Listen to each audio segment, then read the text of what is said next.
বিসমিল্লাহির রহমানির রহিম। গত ভিডিওতে তোমাদের ষষ্ঠ শ্রেণীর যে গণিতের বিষয়ে আমরা ক্লাস নিচ্ছিলাম, সেখানে 9 নম্বরটা বাড়ির কাজ দিয়েছিল। তো আজকে আমরা যাদের যাদের হয় নাই, তো এই 9 নম্বর অঙ্কটার সমাধান করব।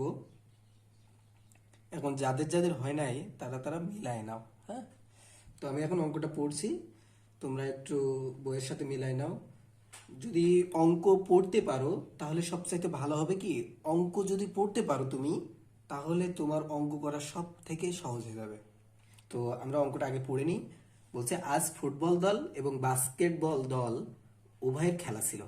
ফুটবল দল প্রতি তৃতীয় দিনে খেলে এবং বাস্কেটবল দল প্রতি পঞ্চম দিনে খেলে। আবার কবে একই দিনে দুই দলের খেলা হবে? তাহলে আমাদের যদি দেখো, বলছে একই দিনে, তার মানে কি তৃতীয় এবং পঞ্চম দিন এমনভাবে তোমার খেলা হতে থাকবে, ইকুয়ালভাবে হতে থাকবে যে আবারও সামনে একই দিনে হবে, তাই না?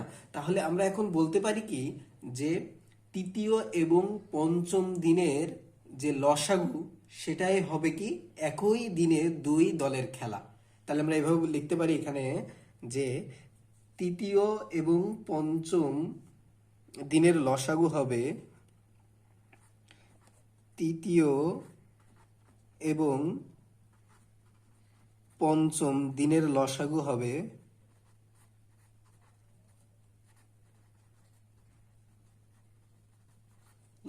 হবে আবার আবার একই দিনের খেলা।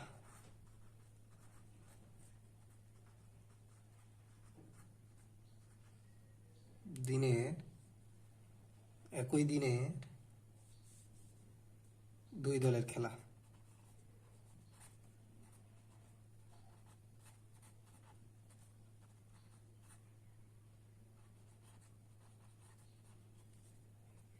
তো দেখো, আমরা যদি এটা করতে চাই তাহলে এখন কি করব, যে তৃতীয় এবং পঞ্চমের লসাগু নির্ণয় করব। আমাদের লসাগু নির্ণয়ের কয়টা টার্ম আছে? 3 ধরনের টার্ম আছে। 3 ধরনের টার্মের ভিতরে একটা আছে, নাম্বার 1 হলো তোমার এল প্রক্রিয়ায়। আমরা সবাই কিন্তু এল প্রক্রিয়াটা খুব সুন্দরভাবে কিন্তু আমরা জানি, এল প্রক্রিয়া। আর এটা আছে কি, মৌলিক উৎপাদক। মৌলিক উৎপাদক কি? যে সংখ্যার উৎপাদক মৌলিক হতে হবে, যে এক ছাড়া অন্য কোনো সংখ্যা দ্বারা তাদেরকে ভাগ করা যাবে না বা বিভাজ্য নয়, তাদেরকে বলা হচ্ছে কি মৌলিক সংখ্যা, তাই না? তো আমাদের সেই মৌলিক সংখ্যার নির্ণয়ের মাধ্যমে আমরাও কি করতে পারি, লসাগু নির্ণয় করতে পারি। আরও একটা লসাগু নির্ণয় করতে পারি কি, যেমন 3 এবং 5-এর উৎপাদক বের করে যেই উৎপাদক দুইটা মিল থাকবে সেটাই হবে কি লসাগু নির্ণয়। তো আমরা যেহেতু সহজ প্রক্রিয়ায় এল প্রক্রিয়ায়, আমরা গত ভিডিওয় এল প্রক্রিয়ায় শিখেছি, তো আমরা এখন এল প্রক্রিয়ায় করব। দেখি এখন আমরা একটু লসাগু নির্ণয় করি, যে 3 এবং 5, 3 ও 5 এর লসাগু।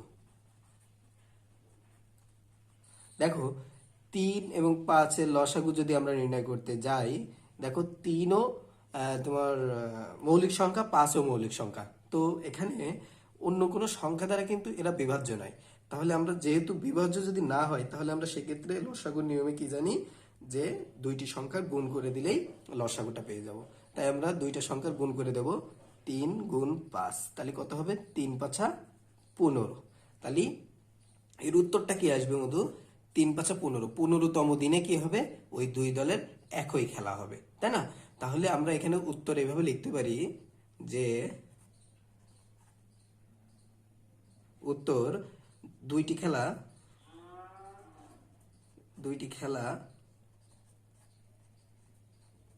15তম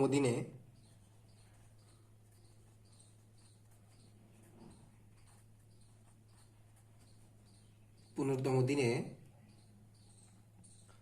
হবে হবে একসাথে। এটাই হলো কি অ্যান্সার।